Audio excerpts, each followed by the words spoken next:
Welcome to Our Family Strong, where we build stronger relationships from home. It is now time to get to work to improve your communication and fortify your home. What is up, guys? I want to jump on here for day 4 of the Live 45 and just share a few of my business lessons I learned today from the kids. So, the kids wanted to watch a few shows today, and they were told when they woke up this morning that before they could watch any TV, they had to have their jobs done. Their job for today was cleaning their bedroom. So my 5-year-old son and my 8-year-old son, they share a room. They have bunk beds, and my oldest son is on the top bunk, and my younger son is on the bottom bunk. And so it took 4 hours for my 5-year-old to clean his room. And it took 1 hour for my 8-year-old to clean his room. And some of the lessons that I want to share today is that's a long time to do one job. It's a small room. It's something that should have took for sure less than an hour, but less than 30 minutes is probably more realistic if they would just do the right things. If they would have followed the instructions that I gave them and done the work, they could have been done in less than 30 minutes. And it took my older son 1 hour and my younger son 4 hours. And of those 4 hours it took him to clean his room, 3 hours and 40 minutes were done crying or complaining and just not actually working. There's several of you on right now. Go ahead and make a comment in the live so I can give you a personal shout out, but give StreamYard permission so you show up as your actual name and not just a Facebook user. But my son took 3 hours and 40 minutes, which was such a waste of time, to clean his room. Once he actually did the work, he got it done in 20 minutes, and it was easy. But some of the problems that my son experienced today, which is some of the problems that we experience as entrepreneurs, which might be why our business has stalled or has not progressed, kind of plateaued. We're focusing on the wrong things oftentimes. Oftentimes, we're busy, but we're not focusing on building relationships or building revenue generating activities. So being busy doesn't just count. My son, every time I would ask him, I was like, "Come on, Easton, clean your room." He would say to me, I am." But their one task was to clean the floor, the toys, the clothes, the garbage, whatever else was on the floor in their bedroom. That was their one task. My 5-year-old, he kept wanting to get the stuffed animal that was on the bunk bed or on the shelf, get this toy, do this, cry a little bit, complain that he wasn't going to clean his room, all these different things. And the time just clicked by, clicked by, clicked by, clicked by. He was waiting for his older brother to do all the work, and then he thought he would get away without doing it. But that's not how business owner works. We can't wait for other people to do the work. We have to take action, even if it's imperfect action. Doesn't matter. Their task was to pick the stuff up off the floor. Didn't matter what order. Didn't matter if they threw the trash away first or the clothes or whatever. We just have to do something. As an entrepreneur, as a business owner, movement is what matters. Proper movement, action, taking action goes a long ways for pushing our business forward to get the profits that we desire in our business. But do we look for the shortcuts? Do we look for the easy way out? Are we looking for one more course that I'm not going to finish? If I just could master this one more task, I'll arrive, everything will take off, everything will be good for my business. Do we find ourselves dwelling on that? One day, if I can just get this in place, everything will be in order. Well, let's take action now to get the thing in place. The other thing, going to my 8-year-old son, the lesson that he shared with me today, or he didn't share, but I thought of it observing him clean his room. He took about an hour to clean his room, and which wasn't horrible, but it could have been done in 20 or 30 minutes for sure. So what happened with him is he started to take action, and then he got distracted. He stopped working.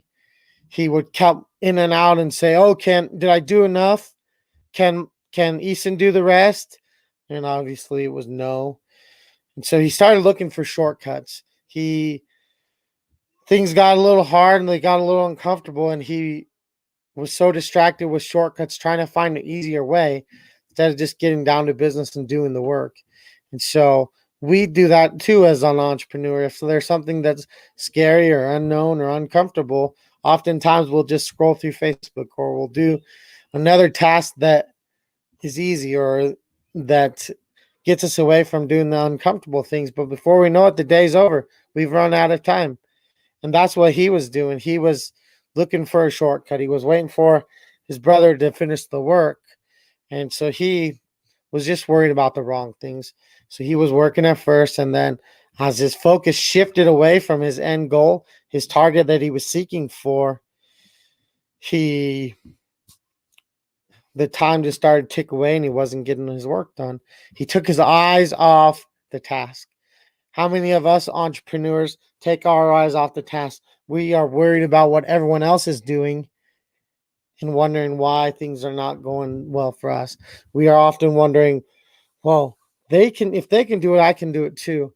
One thing I want to challenge each of you to do is don't compare yourself, especially as an entrepreneur.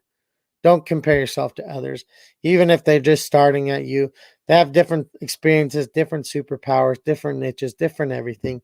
The circumstances are completely different. And so it's irrelevant if someone else is doing well and you're struggling, or you're doing well and someone else is not. There's space for everyone to win. And so that's my challenge for you, is that you really just focus on your task. Get the coaches, get the mentors, do the revenue generating tasks that push your business forward. Forget about the outside distractions. Forget about the one more course that you may not finish. Forget about doing this and just take care of the information that you have. Take care of the team that you have.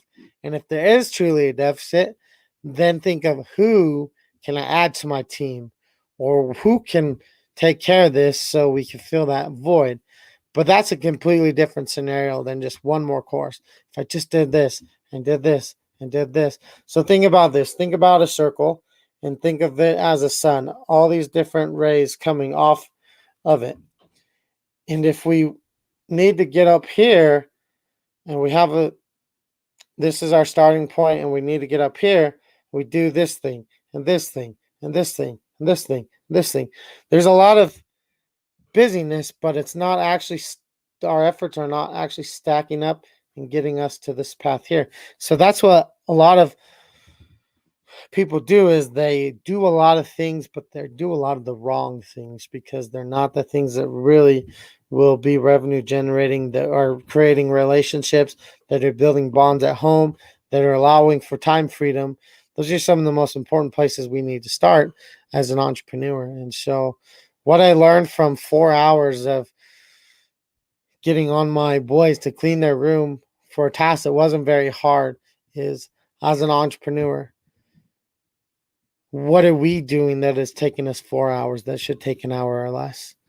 As an entrepreneur, the way to gain time freedom and financial freedom is to collapse your time.